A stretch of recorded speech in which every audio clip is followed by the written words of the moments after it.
So today I'm going to talk about easy technical tips for Q-Plex technology and how to get the best data possible from your multiplex arrays when you run them. The big picture that we want our customers to get is how do we get them to see this kind of picture? A picture with sharp spots, with full standard curves, with great precision, with good specificity and good sensitivity. This is what we want every customer to see after they run one of our kits. So today I'm going to go over some of the good preventative and troubleshooting methods that some of them are common sense and you can use them for any of your experiments that you run, and others are specific more for our Q-Plex technology. Today I'd really like to emphasize the following. Ensuring resource compatibility, customizing your product, ensuring equipment performance, avoiding introduction of variability, capturing a great image, comparing analysis options, and other troubleshooting and online tech tips that are on our webpage. All the most important tips for getting your best data possible are going to be included in your sales process and in your kit manuals that will help you get the best optimal precision, sensitivity, and specificity. When using our Q-Plex technology, it's imperative that you have or obtain one of the compatible imagers for our assays.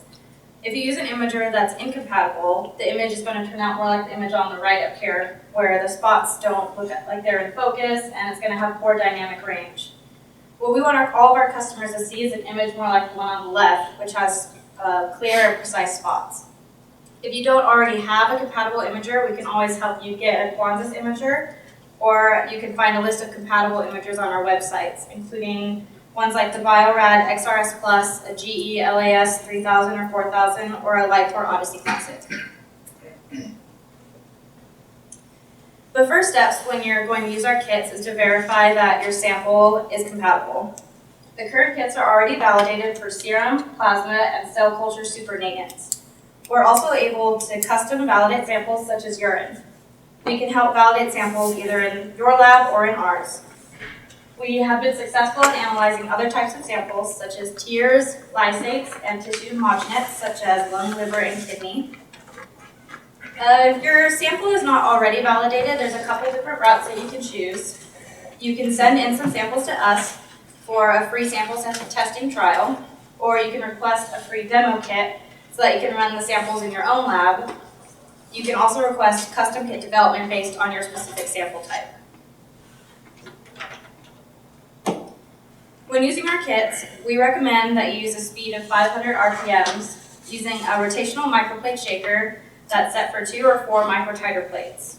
As you can see by the graphs on here, some of our analytes, such as IL-8, the signal can drop significantly when at 300 RPMs, where it's around 40,000 at 1,000 concentration, or it's up around 60,000 when you're at 500 RPMs. In order to prep your plate washer to perform well with our plates, it's important to ensure that the plate washer already has a program that won't scratch the bottom of the microplates and will leave a small uniform amount in the bottom of the plates to cause it to not dry out. The next thing you want to do is ensure that all of your washer pins are functioning properly, and you can do that by just attaching the prepared wash buffer to your washer and running 1 to 2 priming cycles. Then you're going to separately dispense and aspirate 100 microliters into a spare microtiter plate just to ensure that all the pins are dispensing and aspirating uniformly. If there's insufficient washing on your plate, they can lead to residual sample in some of the wells. When a plate is imaged with residual sample in it, it can show high background signal and increase the variability between the wells on the plate. If there's residual SHRP, that can lead to an image like the middle one, where it has very, very high well background signal, as well as swirls and bubbles in the wells. If there's residual biotin left in the plate, it can actually lead to dead or dim wells throughout your whole plate. One way to avoid introduction of variability is to be consistent with your pipetting.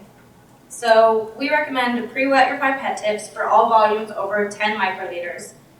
And you want to aspirate and dispense at least 3 times to increase the humidity in your tips and reduce the amount of variation by evaporation. You also want to only touch down once in your wells and avoid sliding any of the tips. That can lead to residual clinging on the side of the wells. And we would rather you just touch your tips down once and dispense the liquid, because sliding tips down the sides or the bottom of the wells can smear spots and lead to unclear results. You also want to minimize the amount of times that you have to pipette.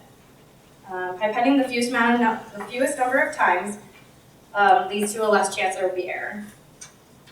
Another way to avoid any introduction of variability is by always using the correct diluents in every single test that you run.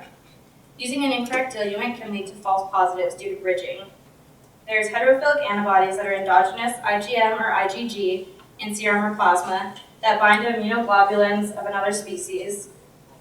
Some of the sources and varieties are rheumatoid factors, autoimmune diseases, and anti-species antibodies from exposure to animals.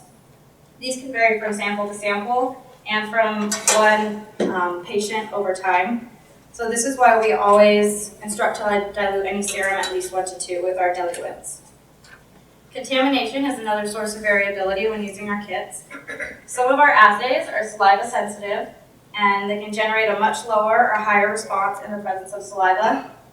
For example, MMPs are present at a high amount when in the presence of saliva and can easily give false positives if someone's not careful while running these assays.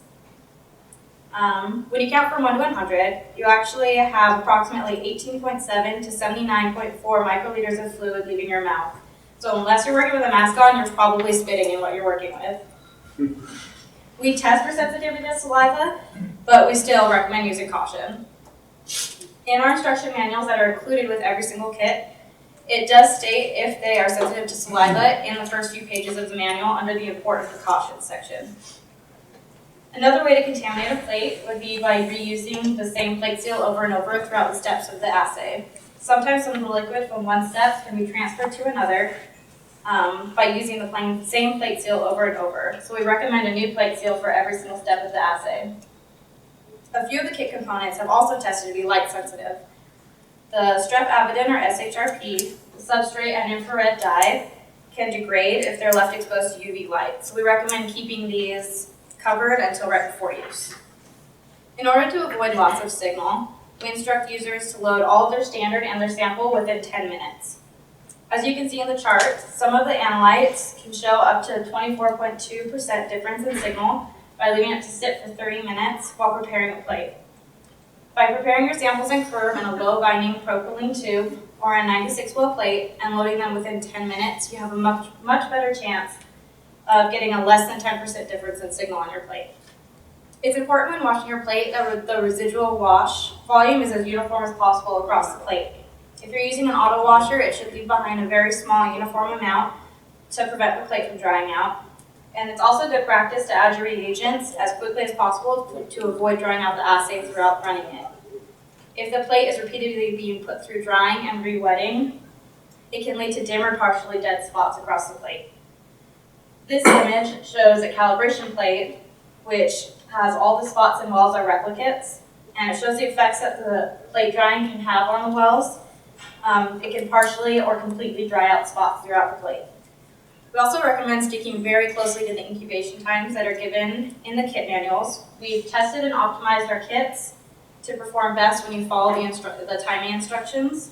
And if incubation times are cut too short after adding detection or strep avidin, it can cause low signal across your plate.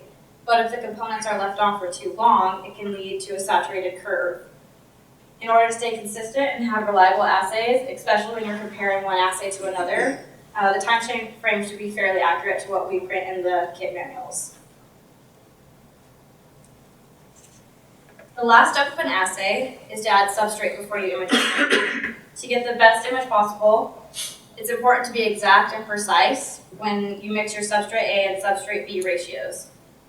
If you image quickly after adding your substrate, that will give you the best results. Because as you can see by these graphs, the signal can decrease significantly by waiting 15 minutes after putting the substrate on to image. Mixed substrate can also be used for up to a week as long as it's stored at 25 degrees Celsius. Leaving it stored in too cold of a temperature can decrease the signal. When you're importing an image into QView, it should always be a lossless full resolution image because they have greater accuracy, range, and sensitivity. A compressed image can have smaller quantifiable range and repeating pixel intensities, which would lead to less sensitivity and higher percent CVs. The chart up here shows the range of quantification and sensitivity between a TIFF and a JPEG.